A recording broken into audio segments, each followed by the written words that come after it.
Major weekend in Coral Gables, man. Miami Hurricanes are welcoming a boatload of talent to the hood. Yeah, Coral Gables. Welcoming a lot of talent to Coral Gables this weekend. Recruits galore. You got a lot of quarterbacks. You got a lot of defensive linemen. You got everybody coming in the building this weekend. It's a very, very exciting time. It is the biggest recruiting weekend in the Mario Cristobal era, and it's already started and it will run through the weekend. They're expecting pretty much everybody that they have their eyes on. It is going to be a special weekend in Coral Gables.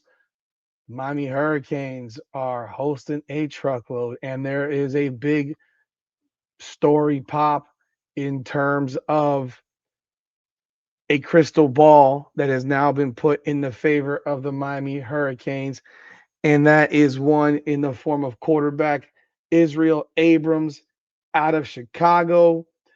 Steve Wiltfong, the vice president of recruiting and transfer portal for On3, has made the prediction that Israel Abrams will choose the University of Miami.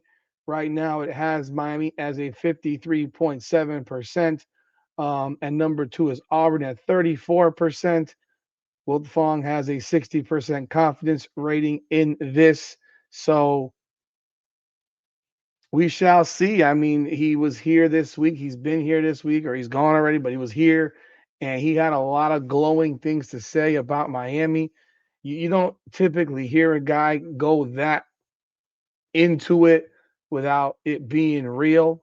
And if it happens, it's huge, huge news because this is a 6'4" and a half, 195-pound quarterback with a big arm, athletic ability, 24-0 in high school, back-to-back defending state champions, threw for over 4,000 yards, 40 touchdowns, threw for 418 yards in the state championship game.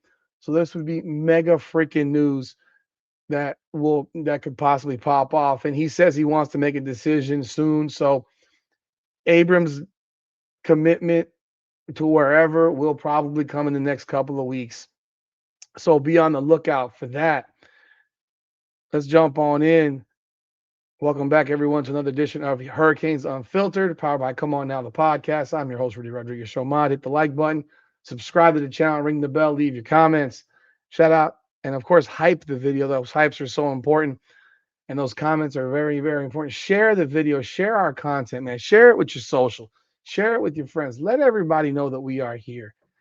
We're not as big as the rest of them yet, but we're getting there. We're moving in that direction, and we appreciate it. Also, go check our merch site, man. Go to our merch site. Come On Now podcast. A lot of dope merch on the merch site. But let's talk about this before we jump in. Let me hit a shout out to the sponsor of the show, Natalie Lopez, attorney at law. When life hits hard, the law firm of Natalie Lopez hits back harder. She practices in the areas of criminal defense and family law. You can reach her at 954-888-8833, 954-888-8833. She will fight for you. You can also reach her at nat.guilty, nat.guilty on Instagram, nat.guilty on Instagram. She is the one to call if you have a need. I appreciate Natalie, as always. Let's jump in, man. This weekend, huge, huge weekend. According to Inside the U, go check them out, of course, and do check out On3 as well. Check them all out. Look, all these websites are great news sources for everybody. So, and I try to, like I said before, summarize what I see so that you don't have to read 18 different stories. But do go subscribe to their websites. Absolutely, go subscribe to all of them. Right now, you got the nation's top-rated offensive lineman Mark Matthews out of St. Thomas Aquinas. He was here for Thursday's session. Number one overall prospect, Edge DN DJ Jacobs arrived at Miami Thursday afternoon. He is a commitment to Ohio State, committed in December, but he's a Georgia guy, and he's still here visiting. So where I come from and how I was raised, if I make a commitment, my commitment is done. It's final, and that's a wrap. Guys today don't make commitments that way. Commitments in college and for high school kids, it could be today to tomorrow. Guys change their minds. By the way, I do have this t-shirt still on the website. Mass kicks ass. This is what Mario Cristobal said after we kicked the hell out of Texas A&M. Mass kicking ass. So let's talk. I mean, realistically, if you were a hard commitment somewhere, you'd be done with your recruiting. Like you would not be visiting other schools. The way I operate, if my kid, God bless him, if he ever has the opportunity to go through this process and is good enough to be recruited by all these different schools, be a blessing in itself. But I would let him know very, very clearly, as a man, if you make a commitment, you stick to your commitment. Now, I'm not saying that based on the rules of the day you can't transfer, but I'm telling you this: if you make a commitment to a particular school, remember one, you're committing to a school. People think you're committing to coaches. I think you're committing to a school. I mean, I've always felt that way, but that's just the way I think, man. Because if you go to work for a job, are you going to quit your job every time your manager leaves or your boss leaves? Like, no, you're not. You're going to destroy your resume. And I think that's no different here. Part of going to college is learning to become an adult. And I think a lot of times people forget that adults are adults, and coaches have worked their asses off in years of their lives to get to the point where they can take jobs at other schools and so forth. So they've gone through the steps to get to this point. We're talking about college, high school students. They ain't gone through shit. They haven't gone through shit. And we got to stop acting like they've gone through shit. Most of these high school kids today have been spoiled, pampered brats from the time they picked up a football. They've been getting glazed and grazed and loved and hugged, and no one's ever told them a goddamn thing. Straight up and down. I've watched this stuff for years. They never hear no. They're always told they're the greatest. And then when they finally run into a little bit of adversity, guess what happens? They pick up their ball and they run home to mom. They don't know how to handle the criticism. They don't know how to handle the adversity. That's what happens in college. That's why so many of these guys flame out. Top shelf high school players can't even get on the field in a college uniform because they don't understand. They've never been told no. They've never been told no. So the way I operate is, and people can disagree with me, and I'm perfectly okay with that. You make a commitment, you make your commitment. End of story. At the very least, you owe that school 1 year. At the very least, because you made that commitment. You owe that school 1 year. I am not a fan of the flippity floppity shit. I've never been a fan of it. We benefit from it sometimes. We don't benefit. We are the victims of it sometimes. But I've never been a fan of it. And I'm just being completely transparent about that. And if we're the beneficiary of it, and I'm not complaining, but I also know that if that happens, we might be on the other end of it in a year or two from that same player. It runs like that, man. It happens. So he's committed to Ohio State, but he's down here, which means he's not 1,000% sure about his commitment. This being specifically DJ Jacobs, he's not 100% sure. So he wants to come down, and I'm completely okay with that. But in my opinion, you didn't need to commit then. You should never have committed. And that is where I get a little. I'm not a big fan of the process in recruiting. Is don't commit. There's no point. You're the number one player in America. You think that if you call Ohio State on the last day and say, I'm going to come to Ohio State, they're going to say no? Fuck no. They're not going to say no. You're the number one player in the country. That'd be insane. Like, so it rubs me the wrong way. But at the same time, if we're the beneficiary of him flip flopping over to us, who am I to complain? I mean, yes, that makes me a massive fucking hypocrite. I know. I get it. That said, he is here. I did a little short on that. I thought the guy he was with was Jason. Yo, Jason Taylor and his dad look alike. I'm just being real. They look alike. But yeah, so he's here with his family this weekend. Um, and Miami's still going after him. So this is part of the recruiting process. Miami hasn't quit going after this guy. They want this guy. Jason Taylor, I think, would be a great fit for this guy. He's coached two great defensive ends. Any defensive end will be lucky to have Jason Taylor be their defensive end coach.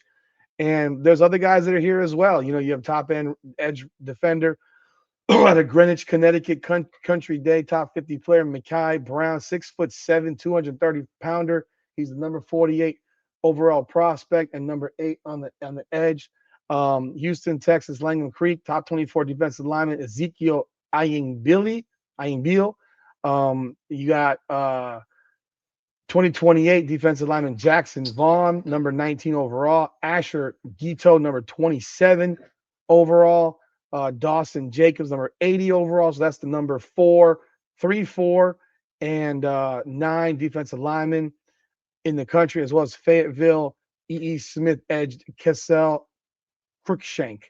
You also have Joshua Samapeel, number 5 offensive tackle prospect, alongside with Gus Corsair and Reed Ramsier. Other elite prospects on campus Friday morning include 3 of the top 12 wide receivers in the 2027 class: Eric McFarland, number 5, Osani Gales, number 6, and Jaden Upshaw, number 12. So we got a lot of wide receivers in the building this weekend. Also expected Jet Harrison, the number 2 wide receiver from the class of 2028. He's another son of Marvin Harrison, the younger brother of Marvin Harrison Jr. So, I mean, god dang, that's a family right there, bro. That man is popping out some freaking dynamic sperm right there. He got these boys wide receivers and all. They're just like daddy. My goodness. How big is this dude? Let's see what are his measures. He's 6'1", 175 out of St. Joseph's Prep. He's a 4-star, 8th nationally, number 2 wide receiver, number 1 player in Pennsylvania. Wow. I mean, they just be popping. He just be popping them out there, bro. Lincolnton not linebacker Jalathan Mayfield, Columbus St. Francis DeSales tight end Jordan Karhoff, Crowley wide receiver, and Tavius Ellis, who's also a Nebraska commit, and Pell City edge out of Alabama, Barack Willis. And those are some of the 2027 guys that are projected to be here this weekend. I mean, I saw earlier list that had more people on the list. Maybe things have changed a little bit, but you got a big crew of dudes coming down here this weekend, and you have a lot of opportunity to make some massive headway with some players. But the big news that's coming out today, specifically beyond all these recruits in South Florida, is the projection by On3's Steve Wiltfong that Israel Abrams, the quarterback out of Chicago, will be coming to Miami. Of course, he has not committed yet. And again, commitments are worth, but at the same time, this guy seems to be really, really genuine in what he wants to do. And I can see a guy like him, just based on what he has said, shutting down all of his recruitment if he makes a commitment. But that's what's popping off right now in South Florida for this weekend. You can go check all this stuff up on InsideTheU.com. And then, of course, they've had some other guys visiting. You had Jesus Christ, these names, man. Bobola, the number 2 offensive tackle in the country. He was down here this week. He's the number 17 player in the country. He is, I mean, his full name is Oluwasemilor. God, dog. I think we're gonna just call him Olu if he comes down here. He's the number 17 player in the country at St. Peter's Prep in New Jersey, Jersey City, 6'6", 283-pound offensive tackle, number 1 player in Jersey's number 2 offensive tackle in the country, 17th nationally. He got offers from everybody. There's a laundry list of them, everybody looking at this dude. And it says right now that he's going to be taking official visits to Texas A&M, Florida, and then Miami made a move to push into the lead group as well for the Jersey City St. Peter's Prep standout during his visit on Tuesday. He says probably, but we have to figure out a date. I just haven't figured out a date yet. That's the only reason one is not scheduled.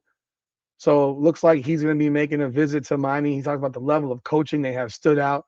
I know all the coaches there. They have like 5 coaches helping with the O-line. I like the development that they offer. So obviously, big opportunity to grab this kid. He's a big boy, 6'6", 283. I mean, he's athletic. He's probably very athletic. So this guy could be a tremendous. I mean, this guy. I mean, his body build just by 6'6", 283. I mean, if you get him to 6'6", you get him at 310. Oh my God! And it's muscle built, not flab. Oh, that'd be special. But yo, he was happy with his visit. It looks like he's gonna be making an official visit here, just waiting on the date. So a lot of stuff popping off in Coral Gables, man. Salute to these coaches. They're putting in a lot of work, and the spring practices clearly are going very, very well from all the video that I've seen come along. But hey, for all your information right here, for me to summarize it all for y'all and bring it all to once, you don't have to go read 1,000 different articles or whatever. Jump on board here. Again, leave your comments, like the video, hype the video, share the video, and subscribe to the channel. I appreciate y'all. This is Hurricanes Unfiltered, powered by Come On Now, the podcast. Come on now.